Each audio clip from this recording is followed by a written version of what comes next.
Estudió la licenciatura en Sociología de la Educación aquí en la UPN y después la maestría en Lingüística Indoamericana en el CIESAS y después el doctorado en Pedagogía por la UNAM. Posteriormente realizó una estancia postdoctoral en el ISUE de la UNAM y bueno, él ha sido desde hace varios años profesor aquí en la UPN en la licenciatura en Educación Indígena, donde trabaja temas particularmente sobre educación bilingüe en contextos indígenas. Y bueno, el doctor Severo nos va a presentar, su presentación se llama Ser indígena en la universidad, de la deformación a la formación intercultural bilingüe.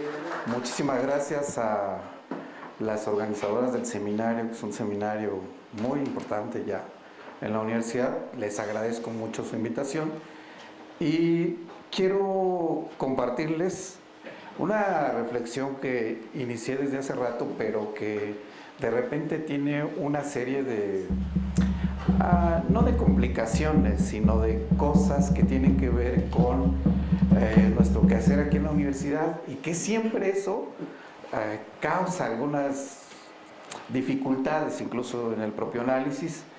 Y para ello voy a tomar tres aspectos fundamentales que yo mismo quiero colocar en la mesa de análisis, digamos, de la discusión. Primero, mi propia experiencia como estudiante en la universidad, en esta universidad, como estudiante en el mismo CIESAS y como estudiante mismo en la UNAM, becario de la Fundación FOR en doctorado, que eso también es un punto importante que voy a considerar en el análisis. También como colaborador en el INALI en algún momento, ¿no? Y ya hacia muy tarde, es decir, recientemente, a partir de una experiencia en el ISUBE, haciendo una estancia de investigación postdoctoral ahí por un ratito, ¿no? Entonces, mi trayectoria es fundamental para este análisis que yo quiero compartirles. Segundo, tiene que ver con mi proceso de ser profesor en la licenciatura en Educación Indígena.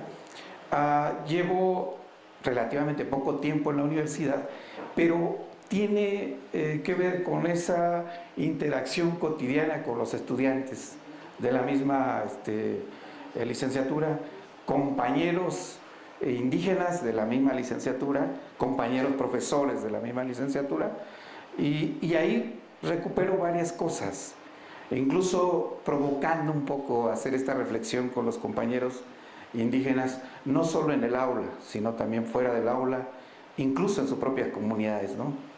Y ahí me lleva a construir conversaciones incluso informales, que llevan a replantear cosas que yo pienso sobre este proceso de formación, no solo desde la licenciatura en Educación Indígena, también pienso en otros espacios de formación universitaria donde digamos, a veces por coincidencia, uno revisa, analiza, piensa con otros compañeros que estudian en universidades interculturales, en espacios de formación de posgrado en varias universidades, conversando y discutiendo con ellos, tomo algunas cosas.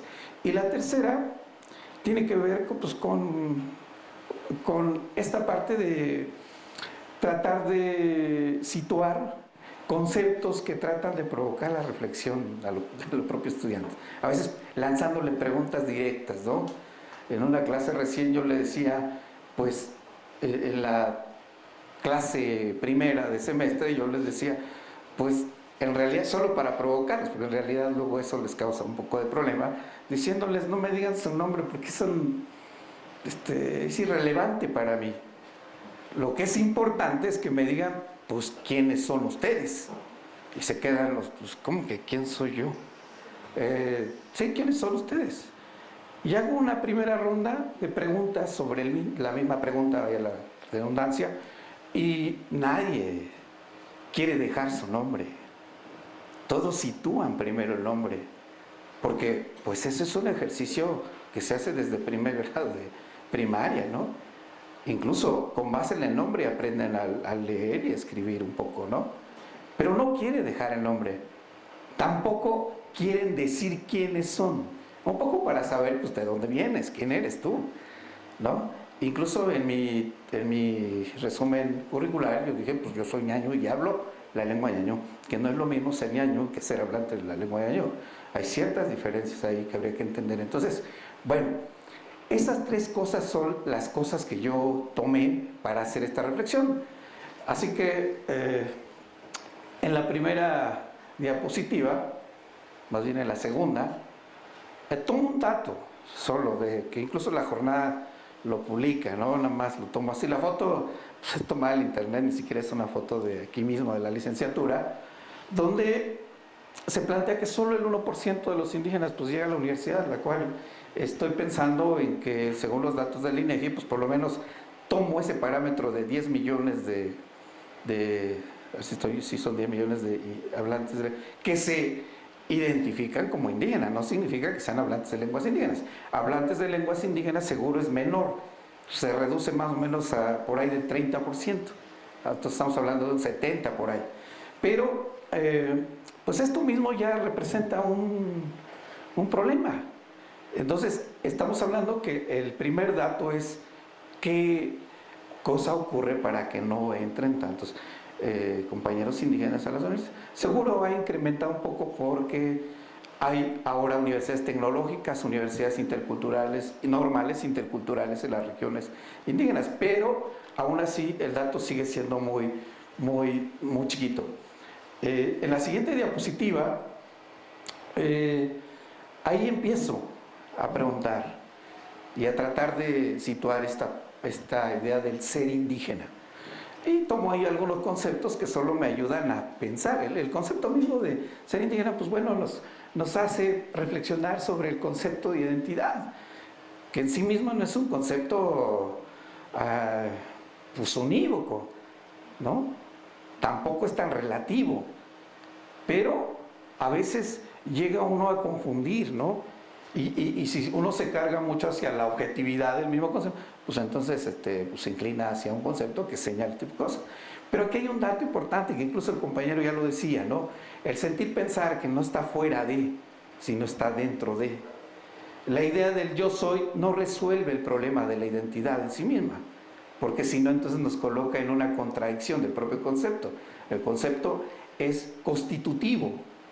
Si lo coloco en la pregunta del yo soy, me deslocaliza totalmente, pero la idea del ser, pues obviamente me va a enviar a decir que el concepto no solo se puede anclar ahí. O sea, la pregunta, aunque no me digan su nombre y me digan soy mazateco y hablo la lengua mazateca, pues eso no significa necesariamente que esa sea una marca obligatoriamente identitaria, ¿no? Hay otras cosas ahí, pero por lo menos para apoyarme ahora en esta reflexión, tomo la idea de identidades diatómicas, que es la idea de repente sí estoy en la universidad y de repente no estoy, un poco casi como haciendo un ejercicio de mimetización cultural, ¿no? Que también es un concepto ahí circulando, donde aparezco y no aparezco, estoy y no estoy. A veces ya ni siquiera es necesario aplicar el concepto, ¿verdad? Yo vine a la universidad cuando ingresé aquí, fui a servicios escolares y ya ni siquiera me preguntaron si era indígena o no. Yo creo que me vieron y dijeron, pues, es indígena. Y me dijeron, pues, ¿tú vas a estudiar sociología? Pues sí, me dijo, no, ve educación indígena. Ahí están los indígenas. Pero no me preguntó si era o no era. Me dijo, ve a educación indígena. Entonces, ya hay un lugar para los indígenas acá, pues digo por lo menos, de repente, pero ya está conceptualizado, está definido, ¿no? Y entonces ya no costó mucho. El problema es que no me aceptaron ahí. ¿Por qué? Porque no era profesor en ese entonces en servicio, por eso me dijeron, usted no puede entrar a la licenciatura. En ese entonces había esa restricción, ¿no? Entonces, sin embargo, hacia el ser indígena, recorriéndose un poco hacia allá y no hacia estos conceptos necesariamente, hay dos cosas que son importantes marcarlas, porque los compañeros lo dicen, hay un sentido de pertenencia y también de participación. Este se expande y lo manifiesto de distintas maneras, haya o no haya acuerdo en mi propio proceso de formación. Yo lo manifiesto. Hay acciones positivas que ayudan a colocar a los compañeros estudiantes y a mí mismo, me ayudó a colocarme ahí como para consolarse, ¿no? Decir, bueno, pues dicen que en sociología es como la segunda licenciatura en orden, ¿no? Si no en indígena, pues ahí vas en sociología. No hay tanta matrícula, a lo mejor ahí puedes caber. No te mando a psicología ni a pedagogía porque ahí la cosa está difícil. No se puede, ¿no? Pero tiene que ver con esa marca, ¿no? de entrada. Entonces, este solo es como una referencia para entender esto, ¿no? Aquí empieza ahora sí, como dicen todos los textos que hablan sobre el asunto indígena, aquí está el problema, aquí empieza y lo recalco porque así empiezan los textos, ahí está el problema. El problema es que hay dificultades. Una, es ser indígena. Hay dos por lo menos, ¿no? Caminos. Uno, pues es que de por sí el asunto organizativo de la universidad en sí misma tiene sus definiciones. No las muestra, pero las aplica, ¿no? Y el proceso de formación también las tiene, ¿no? No era muy sencillo. Las primeras intervenciones que yo tenía en la licenciatura eran difíciles. Yo no podía hablar, porque frente a 60 compañeros en sociología, pues era difícil decir, híjole, quiero decir algo sobre lo que sucede en mi comunidad. Aquí se habla de comunidades imaginarias de repente, pero no hay comunidades que demuestren, o actores que demuestren lo que está sucediendo. No se podía, era difícil. Entonces, esa es una dificultad. Lo otro es ser bilingüe. Un día me dijeron, tú eres indígena, ¿verdad? Sí. ¿Por qué? Pues porque es que hablas español indígena. No, hay una marcación en el uso de...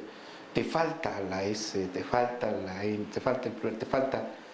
Entonces, pero me lo dijeron frente a los 60, entonces yo dije, no, pues la cosa está grave, ¿no? Mañana me regreso, porque la forma de entender lo bilingüe no es un insumo positivo para el propio sistema. Y uno desde ahí aprende a entender educación indígena. Y cuando uno va a ejercer su práctica docente, lo replica. Ya sabe que el asunto, bueno, si va a una educación indígena, sabe que antes de entrar a la licenciatura hay una prueba sobre lengua indígena, pero sabes que es un proceso técnico y que después de ahí todo se olvida. Se habla mucho de lengua, pero no se enseña nada de lengua indígena. Eso es real, ¿no? Entonces, lo bilingüe se convierte en una dificultad. Y luego, ser de una comunidad, ese es un problema, ¿no? No de una comodidad, sino de una comunidad, que también existe el otro, ¿no? Las tendencias van hacia allá, un poco a tener comodidades indígenas, pero no comunidades indígenas, porque ya nos están reinsertando en las prácticas sociales tradicionales, un poco de las comunidades para reflexionar. Entonces, esa es su dificultad. Y en la siguiente diapositiva, uno ve que, bueno, hay cosas positivas frente a ello. ¿Cuáles son las cosas positivas? Que los estudiantes replantean su identidad con base en la colectividad. Eso los distingue de los otros. Y me decía un compañero, pues tú sí me ayudas, los otros no. ¿No? Si dejan trabajos, tú lo haces solo y nos los das para todos y no hay problema. Y aquí no es como el otro que hace tu trabajo solo y quiere calificación única, ¿no? Pero tú no, tú ayudas a todos. Entonces hay algo positivo de eso que aparentemente era negativo, ¿no? Entonces hay un sistema de organización asociado a la tradición de los propios pueblos, que es trabajo colectivo, ayuda, etcétera, etcétera. Luego está lo otro, que es la muestra. Ahí aparece como el abanico de las prácticas culturales propiamente de las comunidades, ¿no? Y entonces en la licenciatura es muy común ver esto. Hay que vestirnos como se vestían antes, porque no es como se visten ahora, ¿no? Los conceptos van marcando, van definiendo, ¿no? No se aviva la cultura, sino se quiere despertar a los muertos. Es decir, el concepto mismo pierde significados sociales, vigentes, porque es un concepto que lo quieren avivar, pero de otra manera. Entonces aparece la danza, la música y la organización. Lo otro, que es la pertenencia y la participación al margen de todas las estigmatizaciones, ¿no? Uno se para ahí cuando los compañeros están en su práctica de participación, etcétera, grabando programas de radio, y no falta quien diga, son los indígenas, ¿no? Les gusta hablar al aire libre, ¿no? Entonces, hay una manera de marcar este tipo de cosas. Son aspectos negativos que sí marcan un poco los conceptos, detienen. Sin embargo, en la otra diapositiva vamos a ver cómo salen otras cosas ahí, ¿no? Que ya de por sí están asociados a asuntos muy estructurales de nuestra propia condición. El rezago económico, ahí hay una escritura indígena, se me pasó, falta de concordancia, ¿no? En la escritura. Rezago social y dificultades académicas, que son otras maneras de manifestar el conocimiento, ¿no?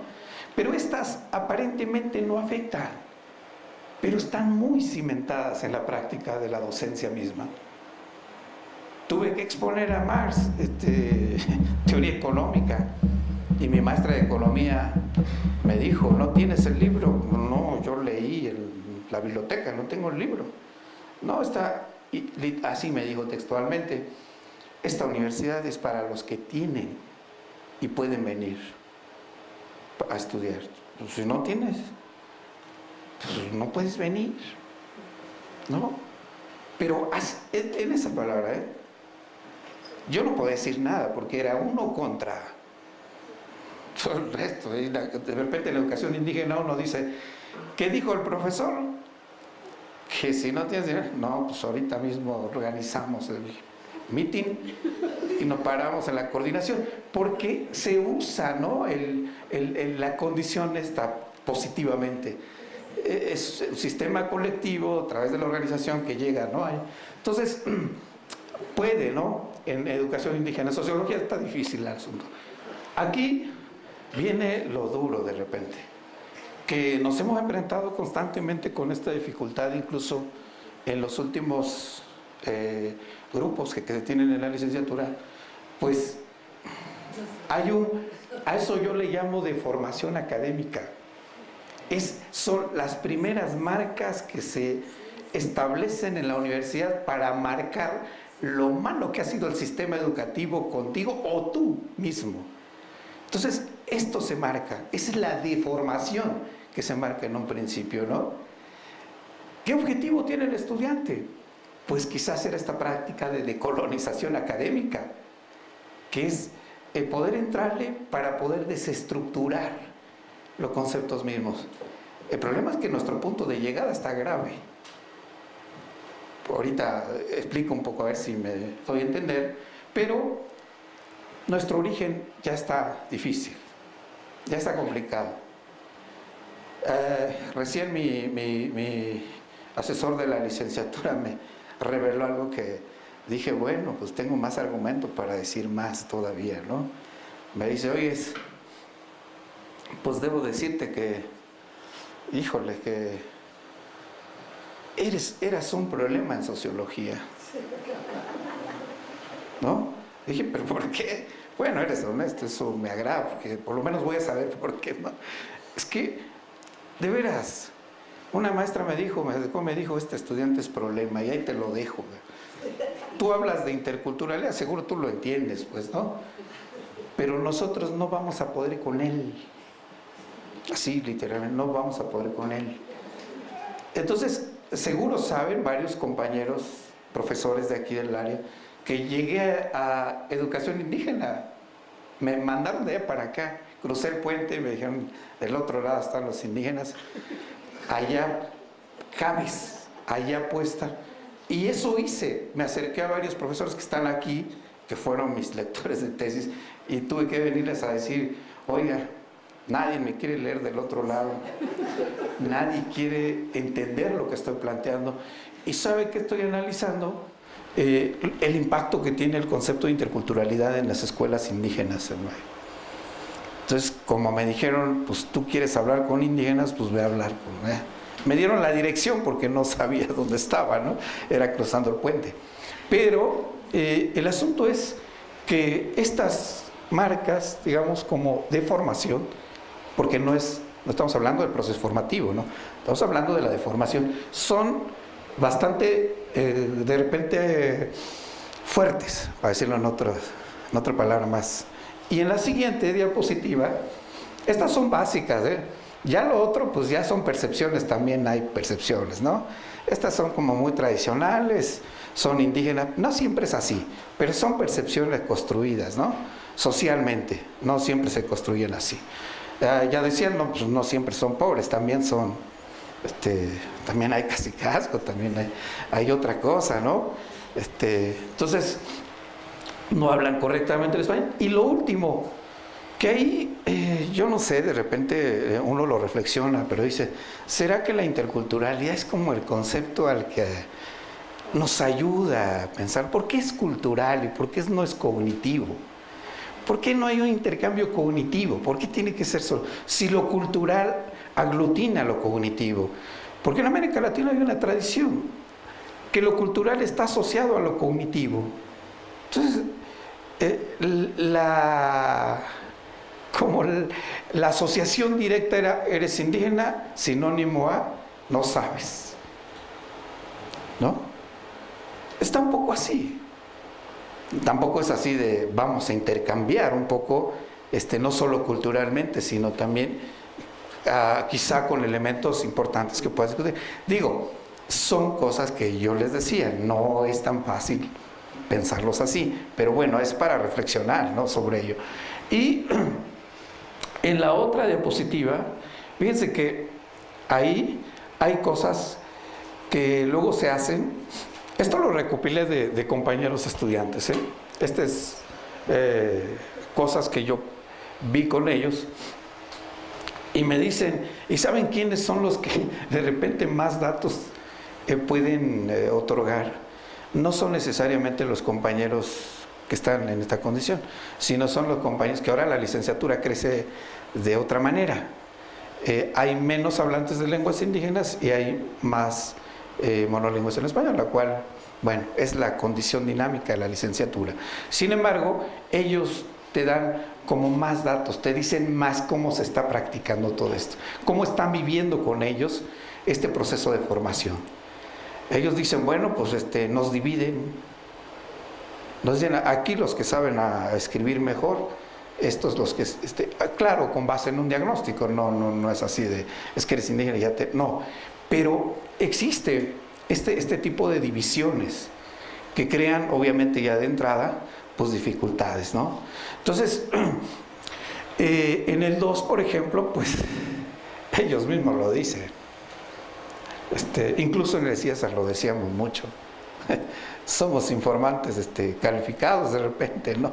Sabemos transcribir, sabemos ir a preguntarle a alguien para hacer estudios fonéticos, sintácticos, de adquisición de la lengua materna. Somos informantes calificados.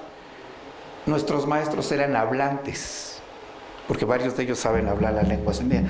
Ellos eran hablantes, ellos nos corregían. Lo decían, bueno, ¿quién es el hablante? ¿Usted? No, pues usted porque tiene el rasgo indígena, el otro pues no, porque es francés y él habla bien el idioma, pero pues no creo que sea hablante del celtal, pero sí habla celtal mejor que tú, ¿no? Entonces nos volvemos eso un poco, ¿no? Y unos informan y otros hacen análisis. El que informa es el que tiene como una tradición oral, el que analiza es el que tiene una tradición más escrita. No siempre es así, claro, pero hay ciertas dinámicas que nos colocan en ese lugar, ¿no? En la siguiente, que es la última, la tercera, donde de repente ellos mismos dicen, nosotros lo decíamos también, nos obligaban a forzar el dato, que era como la información. Es decir, es un ejemplo, yo no estoy diciendo que alguien sea en particular, no estoy diciendo, pero digo, quiero salir de aquí sin ningún problema, pero dice, tengo que hablar sobre epistemologías indígenas, pero no sé cómo hacerlo, porque ya no tengo referentes sobre eso, pero pues me voy a inventar algo. Entonces, un día un compañero me dice, inventé duendes, profe, ¿no?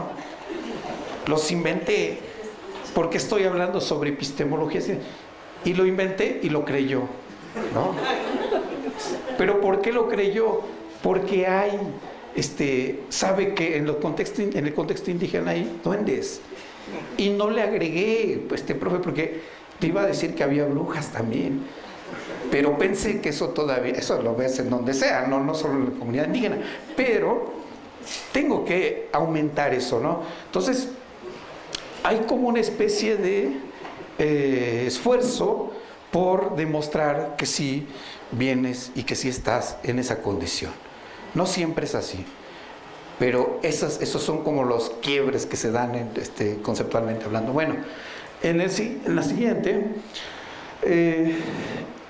la diversidad, bueno, pues esto ya nomás es así como que ustedes saben que han existido un montón de instituciones que tratan de trabajar asuntos para atender la diversidad. Entre ellas, pues tradicionalmente están estas instituciones, programas tan importantes, tan viejos y tan importantes, como el mismo CICINA, que bueno, ahora sí es la ley, por ejemplo, las universidades indígenas, que también existen algunas, y lo que prolifera ahora mucho, o proliferan, son las universidades interculturales. También ellos hacen un montón de estudios para revisar qué pasa con los estudiantes mientras cruzan en la universidad. Por lo menos en las universidades interculturales están haciendo como un análisis sobre qué sucede con la lengua y cultura como asignatura dentro de su proceso formativo, ¿no? ¿Qué está sucediendo con ellos? ¿Solo es un asunto de cultura o es un asunto de lengua? O viceversa, ¿no? Porque se habla mucho de lengua y se enseña poco. Se habla mucho de cultura y más o menos se recuperan algunos elementos, ¿no? Entonces, ahí se están haciendo como varios estudios.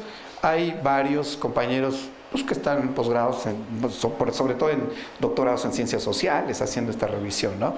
Entonces, la diversidad en la universidad se hace presente, ¿no? Con sus particularidades, pero ahí aparecen. Ahora, pues miren, esto de la interculturalidad, pues según lo que yo viví, lo que yo percibí, lo que yo pude ver mucho, es que cita mucho la diversidad, habla mucho de la diversidad, pero muy pocas veces la sitúa. Es decir, las deja al margen de repente, ¿no? De veras, cuando yo vi el concepto y leí sobre el concepto, me emocioné sobre él, porque era como una opción para uno mismo. Y yo decía, bueno, pues creo que por aquí puedo transitar, porque no tengo otro camino. Es difícil un poco, ¿no? Porque aprendí desde educación básica y en educación media superior que el camino era ese. Yo fui instructor comunitario en el CONAFE y cuando me instruyeron, porque te capacitan muy rápido, me dijeron, oiga, usted nos va a ayudar mucho. Yo dije, pues ¿en qué? Pues si no sean casi nada, ¿no? Me ayudaron a formarme con una capacitación de un mes o 2 meses. Y me dijeron, es que tenemos un problema. Y otra vez el problema, ¿no? Y dije, pues ¿cuál será su problema, no? Me dijo, la capacitadora me dijo, pues es que hay una comunidad problema y hay que atenderla. Pero yo pensé en conflictos agrarios, familiares, no sé, ¿no? Yo dije, pues yo qué voy a ir a hacer allá, ¿no? Me dice, no, es que esa comunidad tiene una población monolingüe. El 99% de la población habla ñañú. Solo una persona habla español. Solo una. El resto, claro que la entiende, pero no la habla. Los niños que usted va a atender son monolingües, son de preescolar, imagínese usted, ¿no? Y otro problema es que, híjole, a ver si te dan de comer, porque no hay que comer. Es árido, no hay agua, no tiene, la gente no tiene para dar de comer a nadie. Entonces, pues ese sí es un problema. Así que pues va usted, ¿no? Está acostumbrado a vivir bajo la precariedad y habla ñaño, ¿no? Entonces, eso, digamos que en la interculturalidad yo la veía así. Y cuando veo que se propone una interacción, etcétera, sí, pero bajo condiciones asimétricas, no en condiciones de igualdad, ¿no? Entendía lo que ocurría en la comunidad. Y luego, en los últimos años, dice, pues es que es inclusivo, pero entiende que es exclusivo. ¿Sí? Eso pues ya hay que entenderlo. La licenciatura, incluso las mismas universidades interculturales, tienden a hacer eso. Sí están en comunidades indígenas, pero no significa que atiendan necesariamente población indígena. Están, pero no atienden totalmente eso. Se están convirtiendo en espacios de élite regional para atender a jóvenes que tienen características, pues, sobre todo que puedan sostener la escuela y que puedan tener una vinculación comunitaria. Entonces, pues ya tomando así como que no sea tan negativo el asunto, pues hay que entender que son expresiones ideológicas, ¿no? Son opciones que están ahí, que se construyen desde algún lugar y que nosotros, hablo compañeros indígenas, por la parte indígena, pues no la construimos, ¿no? Nos las dieron, nos las compartieron quizá. Y ahí está lo festivo y lo ceremonial. Ahí aparece, ¿no? De eso nutrimos de repente nuestra condición formativa, ¿no? Ahí está. Pero si se dan cuenta, ahí va la formación. Aún con ese tipo de cosas, ahí va. No suelta nada, al contrario, aglutina, absorbe. Y eso va permitiendo que más adelante podamos hablar como de las opciones, como de lo que nosotros decimos, bueno, es que podrá haber otras opciones y nada más. Incluso yo lo comparto así, porque pienso que, digamos que el sentido contrario o el otro sentido que podría tomar la interculturalidad podría ser esta idea de diálogo. Sabes que seguro se utiliza ya desde hace mucho rato, pero como decimos, pues entre el dicho y el hecho existe un montón de trecho. Entonces, eso es lo que de repente no. Ahora hay propuestas estas como crear espacios de pluriuniversitarios, ¿no? Las tomo como opciones, como lo que existe ahí, como lo que se puede escuchar, porque no todo se escucha, tampoco todo se toma en cuenta, ¿no? Entonces, sus actores, pues los compañeros indígenas, profesores y padres de familia, un poco incorporando estos actores que de repente están invisibilizados, pero que están ahí. Entonces, es nada más como un quiebre que más adelante, en la siguiente, pues uno dice, por lo que más quisiéramos es crear una articulación, no solo una vinculación entre espacios sociales y la misma universidad. Ya uno sabe que cada que revisa qué ocurre con las universidades en México, pues uno sabe que están asociadas un montón a estas ideologías dominantes que están más apegadas a la industrialización o a responder a demandas de empresas transnacionales, ¿no? No estamos ajenos a ese proceso. E incluso estamos circulando de repente bajo esa perspectiva. Sin embargo, pues decimos, podemos generar articulación, aunque en la siguiente diapositiva yo veo que existe un poco el planteamiento, pero se queda ahí, en ese planteamiento. La misma licenciatura propone que haya una práctica de campo. ¿Para qué? Para generar una revinculación, digamos, y vinculación en algunos casos, entre la escuela y la misma comunidad. Por ejemplo, el programa de CONAFE mismo es un ejercicio para algunos de revinculación y para otros de vinculación inicial. Qué rico, pues, porque tendrían que estar interconectados. Ahora, las interculturales, pues dicen, hay que hacer vinculación comunitaria. Ellos hacen este ejercicio de trabajo continuo con ellos. Es el famoso diálogo intersaberes, etcétera, que están ahí, pero de repente están lejos también de ser detonantes importantes para el desarrollo, no solo de las comunidades. También habría que pensar para el desarrollo conceptual del mismo proceso de formación, porque no solo es lo que se da en términos de intervención o de acción, como lo decía el compañero, sino más bien es cómo rediseña conceptualmente elementos que te permitan tener acción y a su vez reflexión en el campo educativo, ¿no? Eso es de repente lo que no aparece. La práctica profesionales, que luego ocurre aquí en la universidad, ya lo discutían un poco y lo proponían. La universidad pues está construido bajo esferas, ¿no?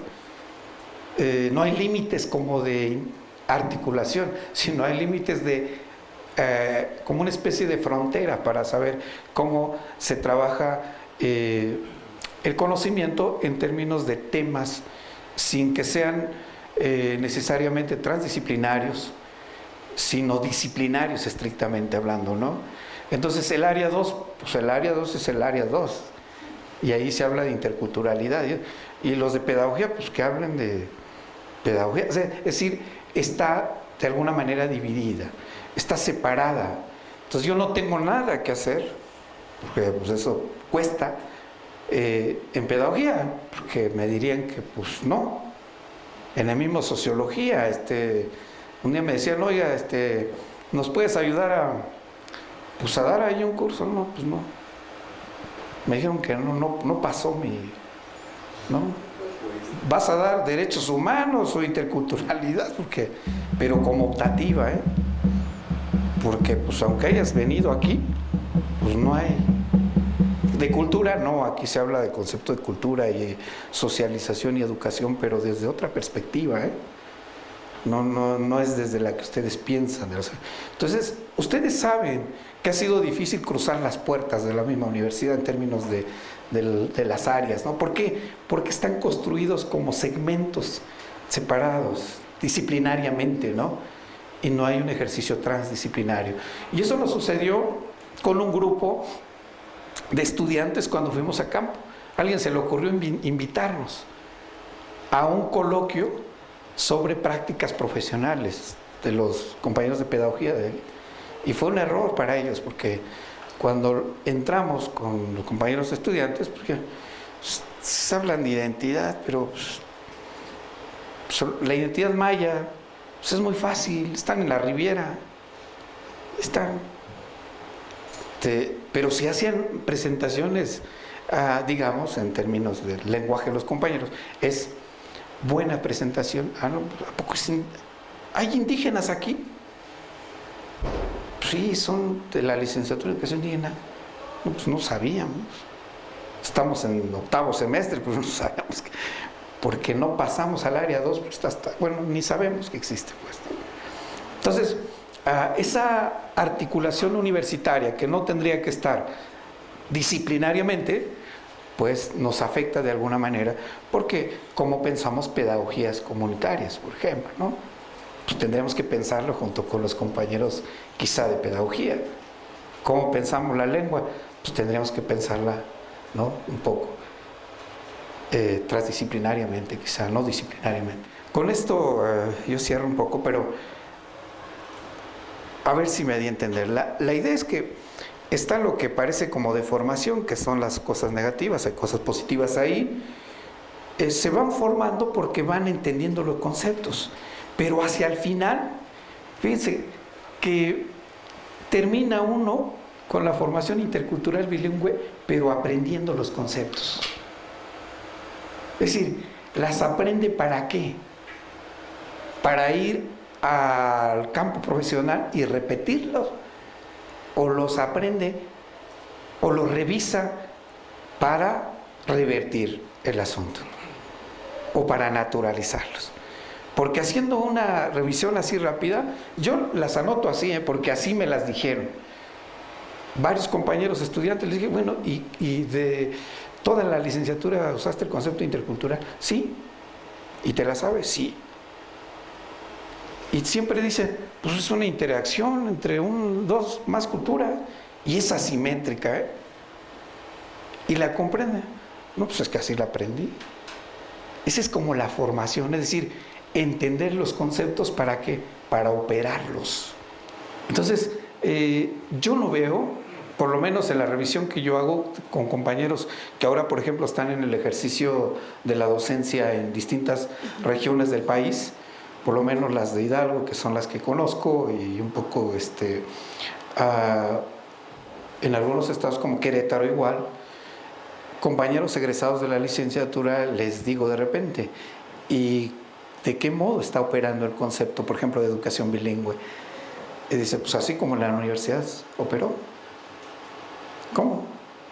Pues me hicieron un examen en la licenciatura donde yo supiese hablar cosas lengua indígena, y después de ahí se les olvidó. Salí y les dije que educación bilingüe, pues tenía yo ideas sobre ello, trabajé sobre 2 lenguas, y llegué al magisterio. Pues aquí no se habla de eso ya. Y si hablo de educación bilingüe es para hablar de lo que no se da. Es decir, el concepto tomó su propio cauce y se confirma como eso. Es decir, la pregunta al final sería, ¿cómo y desde dónde estás planteando el concepto que tú planteas? Si es críticamente, si es para repetirlo, si es para cumplir con lo que académicamente tienes que hacer, o cómo le tenés que hacer, ¿no? ¿Cómo sobreviví en sociología? Pues me fui con los especialistas en educación intercultural y me dijeron que ellos te digan. Y si ellos coinciden contigo, pues mira, mitad de jurado en el examen de sociología y mitad de educación indígena, y ahí lo resuelves y con eso pasas, ¿no? Y así le tuve que hacer para terminar, ¿no? Pero el idioma, el concepto mismo de lo inter y otros conceptos circularon sin tener que cuestionarlos. Al final me dijeron, bueno, pues eres intercultural, pues ahí búscale para lo inter, ¿no? Lo que siga es para eso. Terminé el doctorado, pues, ¿qué es algo de interculturalidad? Sí, pues hay la pedagógica y las interculturales. Es decir, se empiezan a conducir, se empieza a conducir la gente con respecto o con base en los conceptos. Al final los conceptos se naturalizan y pierden esencia para pensarlos como fenómenos sociales. Entonces, lo que creo que es lo que sucede ahorita, ¿no? Entonces, bueno, pues en general, ese es mi planteamiento. Ojalá haya quedado algo por ahí, y si no, pues podemos continuar. Gracias. Muchas gracias, señor. Agradecemos al doctor Cededo. Quisiéramos una ronda de preguntas. ¿Quién quiere preguntar? A ver, adelante. Una primera ronda. Hola. Bueno, primero que nada, gracias por esta conferencia magistral que nos acabas de dar. Yo soy Edgar. Bueno, también empecé por mi nombre, ¿verdad? Yo soy un pueblo zapoteco de la Sierra Sur y quería pasar por ahí justamente porque yo estudié pedagogía acá, nomás que a diferencia tuya, cuando me preguntaron si era indígena, dije que no. Y entonces vivieron bajo sospecha los 4 años, ¿no? Acá hasta que hice justamente mi tesis de licenciatura. Y yo la estaba planteando hacerla sobre el porque también fui instructor comunitario, entonces quería saber como por qué desertan los instructores. Entonces me dijeron los de pedagogía, vete con Amalia Nibón, ella está con los preindígenas, ¿no? Entonces al final como que de alguna manera ratificaron su sospecha, ¿no? Sobre mi condición étnica. Y en la maestría que también le hice aquí, también me preguntaron si era indígena. Y dije que no. Y es que en efecto no somos indígenas. Mira, yo ahí en mi pueblo de San Jerónimo Huatlán, ahorita que estoy en el doctorado, les pregunté a los abuelos que hablan el Ixque, si ellos eran indígenas, y me dijeron que no. Entonces les dije, ¿y hablan lengua indígena? Y me dijeron que no, que tampoco hablaban lengua indígena. Entonces les dijeron que hablaban el Ixque. Y entonces le pregunté a los niños, también a los jóvenes, entonces resulta ser de que yo hice al menos unas 100, o sea, como a 100 personas le pregunté en mi estancia, y nadie dijo que era indígena, ¿no? Entonces eso les ha traído beneficios. Varios, porque por ejemplo los antropólogos o los lingüistas no han ido a la comunidad, porque como ellos dicen que no son indígenas, entonces no han ido, ¿no? Entonces ellos no se sienten asediados, ¿no? Y yo esto que lo planteo porque hace poco estaba yo pensando en el término esclavo, ¿no? A los descendientes les decían esclavos, pero actualmente ya no se les dice esclavos, ¿no? Entonces ya se liberaron de la carga. Ese es el problema que tenemos nosotros, los del pueblo originario, que nos seguimos concibiendo como indígenas y por tanto llevamos la carga de ser indígena todavía. Cuando hace ya muchos años que fueron que los afros dejaron de ser esclavos, nosotros ¿por qué no hemos dejado de ser indígenas si ya tiene 200 años que se fueron los que nos indigenizaron, ¿no? Bueno, el Estado retomó la estafeta y yo a lo que voy con esto es justamente para cuestionar qué tanto el considerarse indígena resulta ser una carga, ¿no? Y digo que una carga porque, por ejemplo, allá en mi comunidad también algo que estoy viendo con la escuela es que es una escuela rural, bueno, también hay de CONAFE, pero no hay escuela indígena, por tanto no están agobiados con que ustedes tienen que meterle conocimientos comunitarios, meterle la lengua indígena a sus escuelas. Entonces la comunidad lo que tiene es que tiene una escuela que le enseña contenidos nacionales y a nivel de la comunidad se enseñan los conocimientos comunitarios. Por ejemplo, pues todo lo que el sistema MIRPA, conocer los nombres de los cerros, las veredas, se va aprendiendo sin necesidad de la escuela. ¿Por qué? Porque lo enseña la comunidad. Entonces, ¿qué tan pertinente sería pues suprimir esta categoría de indígena en el entendido de que se convierte en una carga para quienes la asumen como tal, ¿no? Y lo digo a partir de tu experiencia que nos dices, a partir de mi experiencia y la experiencia de muchos de nosotros, ¿no? Que por esta carga o por esta palabra, pues ya viene un montón de lo que tú dices, ¿no? De presupuesto sobre el tema. Por ahí va mi reflexión un poco, ¿no? Y otra vez te agradezco muchísimo esta plática hermosa que nos diste. Nicanor y luego la maestra. Bueno, es una pregunta que haces de entrada. Ser indígena en la universidad y una respuesta al mismo tiempo, ¿no? Sí. Ser indígena en la universidad como una experiencia. En la mañana, en el examen de Cari, aparece esa pregunta, no sé si lo dices tú o la colega de nuestra vecina Cornés. Justamente hablando de las estrategias lingüísticas, las estrategias que los profesores, ella misma construye para preservar, para conservar, como conservacionista, ¿no? De la lengua. Y ella nos preguntaba, yo casi al final, ¿cuántos indígenas hay en la universidad? Buena pregunta, ¿no? La profesora del college. Decía, bueno, cubiertos, con cubiertos. Le digo, encubiertos no sé. Cubiertos hay, y además, agrégale que ahora, antes había más indígenas, ¿no? Porque hablaban la lengua. Ahora menos, pero se han hecho indígenas porque estudian en la licenciatura. Se han hecho indígenas. Se los han adoptado, ¿no? Y efectivamente, como decía Ernesto, pues han aprendido a ser indígenas en el programa, ¿no? Y dentro de la universidad, porque hay estrategias culturales que les han permitido hacer eso, ¿no? Entonces, apoyando un poco la idea de Cari de que sí, efectivamente hay estrategias incluso en la propia universidad, ¿no? Ya nos ponía el ejemplo de que si un pueblo, Tlahui, en el 2010 vino la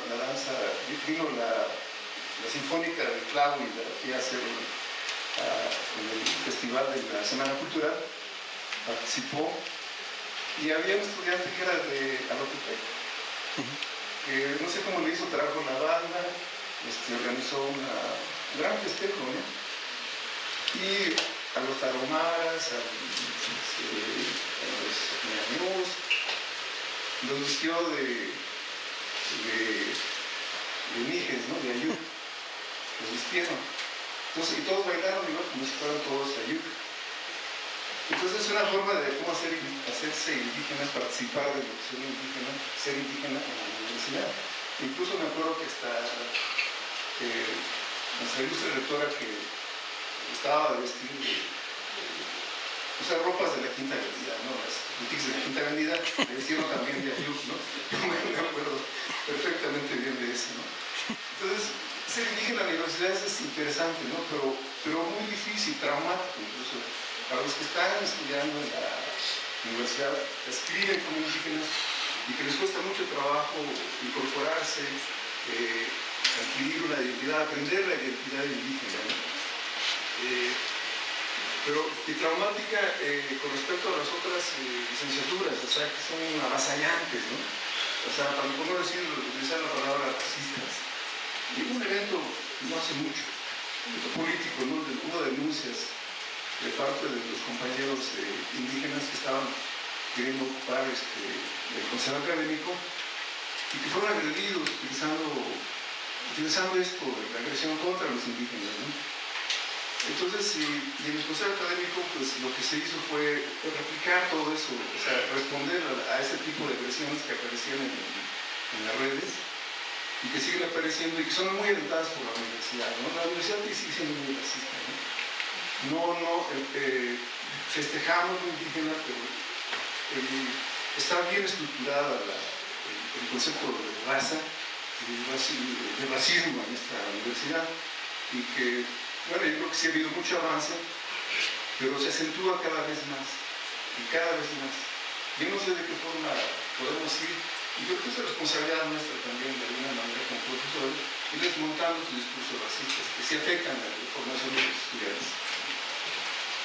La maestra y buenas tardes. Yo soy quechua hablante de Bolivia y yo lo que he aprendido a partir de mi país es que ser indígena tiene un referente histórico, que el Estado de alguna manera sigue perpetuando ese referente, sigue haciendo más incidencia en la diferencia. Y a mí me llama la atención un comentario del compañero en que pareciera que no se entiende bien, que dice cómo dejan de ser indígenas. Más bien lo que tendríamos que preocuparnos cómo se dicen los que son indígenas y que nos respeten como indígenas, ¿no? Entonces, en Bolivia estamos en otro proceso y eso ha hecho que también el ser indígena se vitalice, pero eso es lo que pues a otro proceso.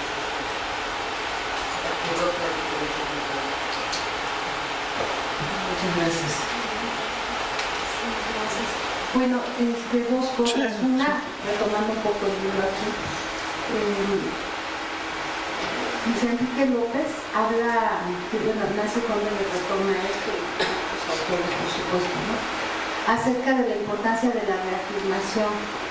Entonces, una forma de reafirmación, porque esto está en la discusión, incluso estuvo en la discusión de la misma licenciatura para el plan 2011, muy fuerte, ¿no? Se iba incluso a conservar el nombre como licenciatura en educación indígena. Una de las razones tenía que ver con esto, la necesidad de la, digamos, de la autoafirmación, de garantizar de alguna manera que se pudiera dar un desarrollo, ¿no? de la formación profesional en determinadas condiciones, o sea, tener esa conciencia. Bueno, había un montón de implicaciones, pero esa sería una, ¿no? Tener esa conciencia de ciertas limitaciones y cómo poder asumirlo, ¿no? En la licenciatura. Por ejemplo, esto que decía el doctor Severo sobre la cuestión lingüística. Cómo poder entenderlo y trabajarlo. Bueno, nada más un comentario que ya se me paso. Pero bueno, lo que yo quería expresar es que también he observado en algunos casos la dificultad para poder acceder a la educación superior, por lo menos en la carrera que se prefiere. Y esto no ocurre nada más con población indígena, también con población no indígena, por supuesto, sabemos que es una situación nacional, pero también, por ejemplo, el caso de una niña que quiere estudiar medicina y presenta el examen en la UAC, la Autónoma de Querétaro, no lo pasa. De hecho solo había creo que 60 lugares o menos, y eso era cada año, no acredita el examen. Ella postula para una beca, la gana, se va a Estados Unidos. Bueno, a fin de cuentas, para no hacer larga la historia, ella tiene 2 carreras técnicas, pero ninguna superior. Pero además, donde encuentra trabajo es en la educación, porque como aprende inglés, la invitan a una escuela para dar cursos de computación. Menciono este caso y no quiere decir que una gaviota gavera, no, pero podría yo enumerar un grupo que estoy trabajando, que estudié cuando estaban en sexto, otras variables que tenían que ver con el bilingüismo, y ahora estoy viendo, bueno, qué están haciendo, en dónde andan, y me estoy encontrando precisamente que la docencia parece que está siendo la vía, por una u otra razón. Aquellos pocos que lograron una carrera media o superior y que están trabajando en algo que tenga que ver, van por ahí, por el lado de la educación. Y esto es particularmente cierto en el caso de las mujeres. Bueno, ya está dicho, ¿no? Hay algunos artículos sobre ello. Y bueno, creo que no se desliga tanto del comentario que hice de paso, ¿no? Esta cuestión de cómo, ¿cuál es la alternativa entonces? Si a fin de cuentas es como salir y de todas maneras no regresan, ¿no? O sea, nada más. Ernesto. Bueno, unas cosas más bien anecdóticas, pero yo creo que reveladoras. Una que ya he dicho más de una vez, pues la recuerdo. Nuestra biblioteca se llama Gregorio Torres Quintero, ¿verdad? Es decir, un enemigo de la educación indígena, así acérrimo, ¿no? Y no hay ningún otro espacio institucional donde se reivindique algún, no sé, paladín, vamos a decir, de la educación de los indígenas. No existe. O sea, la universidad sí nos puso ahí un sector de interculturalidad y ahí puso la educación indígena, pero no lo reconoce. No existen, ¿verdad? Cada vez que alguien entra a la biblioteca, uno de nuestros estudiantes, nosotros mismos, tenemos que aguantarnos el gregollazo Torres Quintero, ¿verdad? Ahí, ese es el héroe aquí en la universidad. Bueno, nomás para seguir con la experiencia de ser indígena en la universidad, ¿verdad? Bueno, ahora que hablabas de los informantes y eso, nomás para decir, como muchos saben, bueno, él y yo fuimos de los que fundamos el programa de posgrado de lingüística en CIESAS. Antes yo lo decía con mucho orgullo, ahorita ya pues, no habrá tenido la culpa de eso, ¿no? Porque ahora es una filial de la Universidad de Austin, ¿no? Ahí forman informantes para la Universidad de Austin, básicamente, ¿no? Se ha transformado en otra cosa. En lugar de empoderarlos, se han convertido en, pues, no sé, en otra cosa. Digo, por supuesto, tienen su grado de formación y todo, pero su papel ya no es tan autónomo ni para un beneficio directamente propio, sino para el avance de la lingüística, ¿no? Hace muchos años, pasando otra cosa, en Michoacán era gobernador todavía Cuauhtémoc Cárdenas, imagínense, ¿no? Hubo una gran reunión enorme de pueblos indígenas que venían hasta Papa, la frontera, ¿no? Y a una que hizo un discurso indígena que le habían pasado y tenía que decir que estamos unidos en la diversidad, pero se le coló la realidad, ¿verdad? Entonces habló como indígena y le dijo, estamos aquí todos unidos en la adversidad. que es la condición indígena realmente, ¿verdad? No de la diversidad, sino de la adversidad. Además se dirigió al señor gobernador Moctezuma Cárdenas, en lugar de Cuauhtémoc, otra cosa. Finalmente un punto que importante en el FONCA para cuando bueno, ustedes saben que hay un programa de becarios en literatura indígena, ¿no? Y en algún momento hubo una discusión muy interesante con varios de los becarios acerca de qué cosa es literatura indígena. Simplifico. Uno, literatura indígena es lo que habla del mundo del indígena, el campo, la tierra, los dioses, las tradiciones. Estén escritas en español, en lengua indígena, los duendes, ¿verdad? En lengua indígena, en español, pero se trata de temas indigenistas, indígenas de literatura indígena. Están los que dicen, si está escrito en lengua indígena, aunque sea pornografía, es literatura indígena. Punto. ¿Verdad? Luego estaban los zapotecas, que decían, literatura indígena, ¿y sabe qué será eso, no? Yo no soy indígena. Yo escribo en zapoteco. Es un instrumento creativo. Así como los escoceses y los irlandeses escriben en escocés y en irlandés, yo escribo en zapoteco, ¿verdad?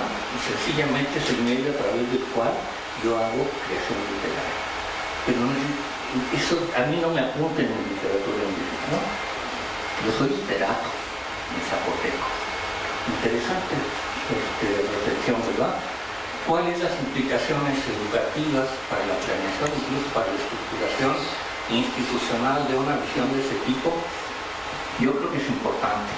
Claro. Es decir, hay diferentes visiones de lo que es ser indígena incluso. Claro. ¿No? Está la impuesta, la que se padece, como tú nos has mostrado, por decirlo así, pero hay otras. ¿Y cómo hacemos para instrumentarlo, verdad? Esas otras visiones o concepciones del ser indígena, y cómo las recuperamos y no sé si la palabra es institucionalizar o las implementamos en un proyecto educativo que tiene que tener otras modalidades, ¿verdad? No solo epistemológicas, sino cómo te percibes como indígena. Y de ahí entonces vienen una serie de cuestiones que había que tomar en cuenta. De acuerdo con la idea de los no indígenas zapotecas, pues estos eran de Cuchitán, ¿no? Los que les digo. Pues no debería haber una licenciatura en educación indígena, ¿verdad? Debería ser otra cosa. Claro. No sé qué, pero debería ser otra cosa. Entonces Ernesto, Gaby y el doctor Jorge. Bueno, Severo, muchas gracias también por compartir esta experiencia. Creo que el tema es muy sensible, pero te agradezco y igual agradecemos a todos los ponentes siempre, porque el seminario un poco busca también abrir estos espacios, y en estos espacios donde estamos colectivos diversos, maestros, estudiantes, alumnos de maestros, maestros de alumnos, en fin, estamos como en una dinámica donde nos permita pensar estas cosas, no solo para lo que este programa educativo, sino en términos de propuestas que puedan ir más allá de este programa. Y me animo a preguntarte, ya que abriste tu experiencia personal, bueno, tú contaste más respecto de lo que fue aquí en la UPN, ¿verdad? Pero tú también estuviste en el CIESAS y en la UNAM. Claro, quizás el impacto más fuerte es cuando uno ingresa a la licenciatura, claro, ¿no? Porque ahí es donde se topa la pared. Pero si pudieras hacer, no vas a hacer otra conferencia, pero vamos otra vez. Pero, ¿qué pasa en esos otros ámbitos donde hiciste la maestría, el doctorado? ¿Cómo circula allí la idea de lo indígena, de lo formativo? Bueno, ¿cómo fue tu experiencia? Un poquito, si no para otro. Sí, está bien. Gracias. Dices por ahí que este siglo que nos toca vivir ahorita es el siglo de la diversidad. paradójicamente parece ser que cada vez que somos más diversos somos menos interculturales.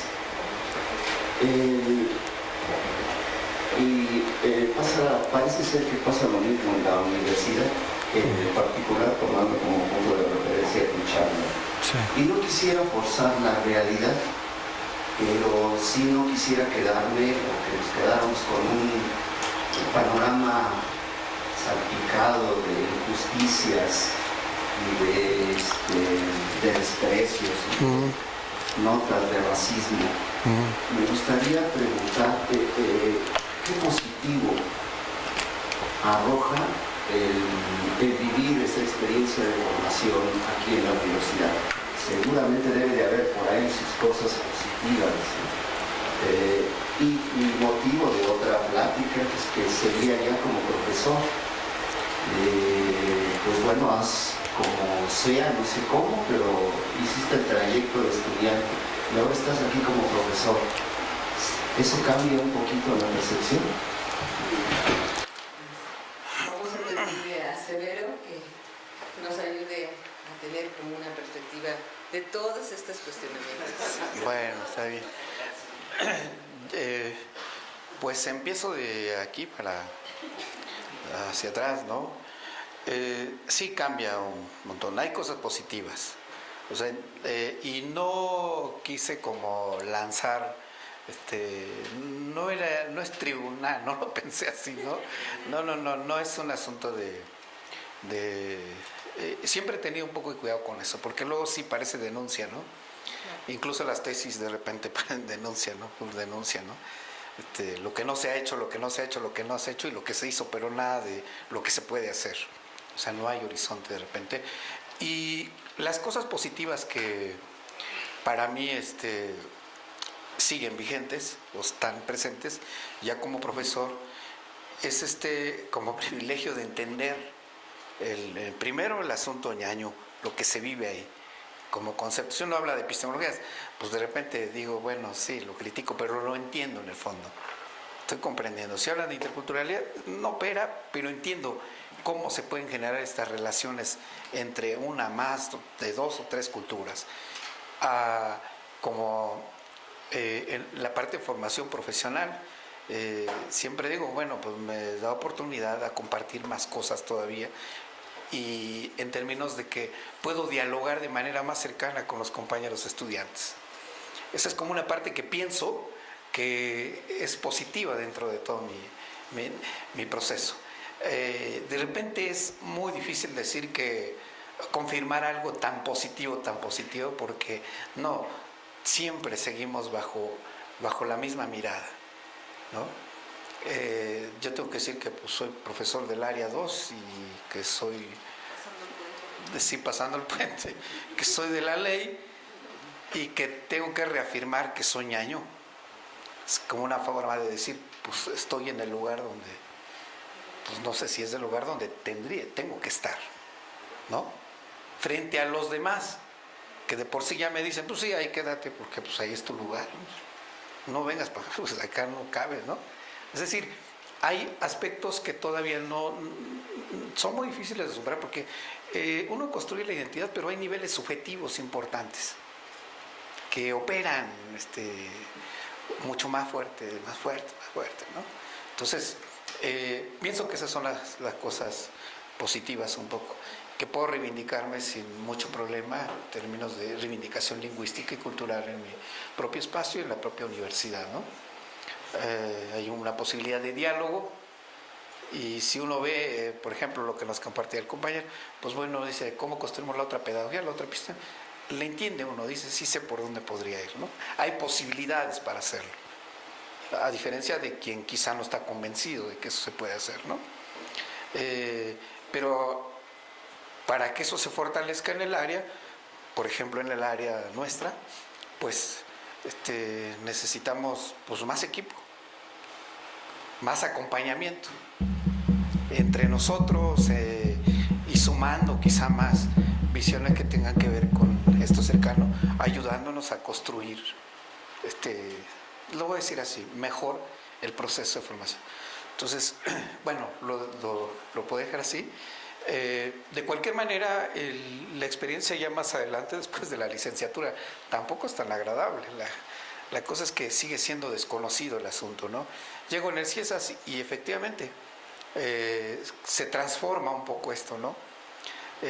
Los lingüistas descriptivistas pues nos dicen, pues la cosa va por acá, el dato importa, y el análisis socio, que le llamaban ellos, hasta de broma lo decíamos, la sociocosa, ¿no? La sociocosa era la sociocosa, la cosa que describían, pero no había coincidencia de repente, porque se convirtió en eso, en una extensión de de norteamericana un poco, ¿no? Que la información viene así, de abajo hacia ahí y de ahí hacia arriba, ¿no? Entonces, tampoco era tan sencillo, a pesar de estar ahí en ese espacio, que uno decía, bueno, pues es un espacio de indígenas, entre indígenas, ¿no? Entonces no pasaba por ahí. Y llega uno a la UNAM, y pues la UNAM uno lo piensa de repente, pues que es muy multi, o muy diverso, pero como decía el doctor, mucha diversidad y poca interacción, digamos, ¿no? Y me dicen, ¿quieres estudiar? ¿Tú estudias educación indígena, bilingüe? Pues sí, pues está Aragón, que es como la unidad periférica de la misma UNAM, ahí se estudia educación bilingüe. Y seguro ahí te vas a encontrar unos compañeros tuyos que andan por ahí en la universidad, estudian esto, ¿no? Pero como no quise ir allá, pues me quedé acá cercas. Y el problema ahí era hablar solo. Expones tu proyecto de investigación, se hablaba de las TICs, se hablaba de nuevos estilos de aprendizaje, ¿no? Nuevas formas de aprendizaje para atender la demanda virtual, ¿no? Entonces se hablaba de otra cosa, pero bueno, ahí resistí y dije, bueno, aquí me quedo, ¿no? Voy al postdoctorado, vete a antropológicas, allá ahí entran los indígenas, caminando y volando, porque entran por medio de libros, ¿no? Caminando y volando entran antropológicas. Fui a antropológicas y pues pues de repente tuve que llegar al ISUE, pero en el ISUE también me decían, pues es que aquí pues hay uno o dos que medio saben sobre eso, ¿no? Y el resto, pues no. Pero hay que hacer el proceso. Hay que meterte al escrutinio y vamos a ver qué sucede, ¿no? Pero aún así, estando en ese lugar, pues todavía es mucho más solitario el asunto, ¿no? Entonces hay que hablar de eso y hay que... Y bueno, la última fase es precisamente meter ahí en el instituto pues temas que tienen que ver con esto, que fue lo último que es lo último en sentido de repente está negativo, ¿no? Pero si ustedes ven, los colegas que estuvieron ahí, ese tema, pues obviamente uno lo fue a meter allá, pues, ¿no? Y de repente le hablan de tantas cosas como de repente lo plantean en todos lados ahorita con la cuarta T, donde, hablando con la secretaria académica del instituto, me dice el otro día, mira, pues qué bueno que eres indígena. Y yo dije, pues bueno, no sé para dónde va el asunto, ¿no? Qué bueno que eres indígena, porque ahora en la cuarta transformación, en este gobierno nuevo, tienen mucha importancia los indígenas. Es el año internacional de las lenguas indígenas. Está declarado, ustedes tienen... Y pues mi pregunta así muy sencilla fue, ¿y dónde? Pues ¿dónde? Porque yo no entiendo, o sea, no veo ningún... En el instituto... No, pues en México, o sea, es todo y nada, ¿no? Es decir, no se ubica de repente este tipo de cosas. Entonces, digamos que en términos retóricos están este tipo de planteamientos que para usarlos en términos de la retórica, en términos de discurso, funciona. Pero en términos de la atención es difícil. Porque yo esperaba que me dijera, bueno, pues va a haber algo aquí en el instituto para los compañeros indígenas que quieran trabajar educación indígena, o educación, como dicen algunos, o aunque sea educación intercultural, que quieran trabajar, ¿no? Puede haber algo. No es ese el planteamiento, ¿no? Entonces, eso siempre me ha llevado a reflexionar sobre el concepto mismo del ser indígena. Claro que yo lo planteo en términos de un concepto hasta, pues, para el contexto, algo políticamente correcto, ¿no? En términos así muy generales, porque lo otro pues lo hemos discutido incluso nosotros, por eso yo siempre digo soy ñaño. Es un poco también una posición hasta cierto grado pues, política, ¿no? ¿De dónde tomamos esto? Académicamente de repente está un poco, no es que sea imposible, sino más bien están limitados de repente, ¿no? Y bueno, espero que haya logrado responder un poco a sus preguntas. Seguimos reflexionando sobre ello y les agradezco mucho su atención y su tiempo y el estar aquí. Gracias, jamás.